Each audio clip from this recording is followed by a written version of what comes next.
जय श्री हरि। विजया एकादशी का महत्व।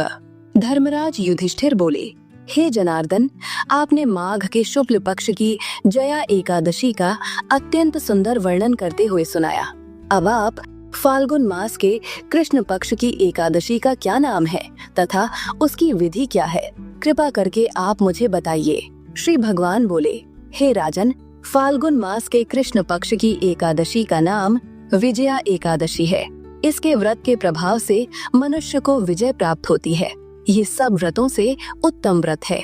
इस विजया एकादशी के महात्म्य के श्रवण व पठन से समस्त पाप नाश को प्राप्त हो जाते हैं।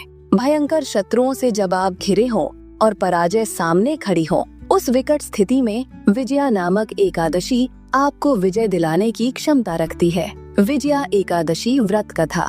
एक समय देवर्षि नारद जी ने जगत पिता ब्रह्मा जी से कहा, महाराज, आप मुझसे फाल्गुन मास के कृष्ण पक्ष की एकादशी का विधान सविस्तार कहिए। ब्रह्मा जी कहने लगे कि हे नारद, विजया एकादशी का व्रत पुराने तथा नए पापों को नाश करने वाला है।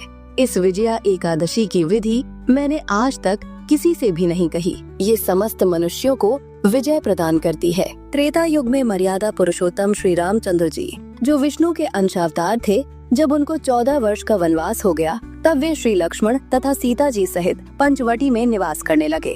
वहाँ पर दुष्ट रावण ने जब सीता जी का हरण किया, तब इस समाचार से श्री रामचंद्र जी तथा लक्ष्मण अत्यंत व्याकुल हुए और सीता जी की खोज में चल दिए। घूमते घूमते जब वे मरणासन्न जटायु के पास पहुँचे, तो जटायु उन्हें सीता जी का वृत्तांत सुनाकर स्वर्गलोक चला गया। कुछ आगे जाकर उनकी सुग्रीव से मित्रता हुई और बाली का वध किया। हनुमान जी ने लंका में जाकर सीता जी का पता लगाया और उनसे श्री रामचंद्र जी और सुग्रीव की मित्रता का वर्णन किया। वहां से लौटकर हनुमान जी ने भगवान राम के पास आकर सब समाचार कहे।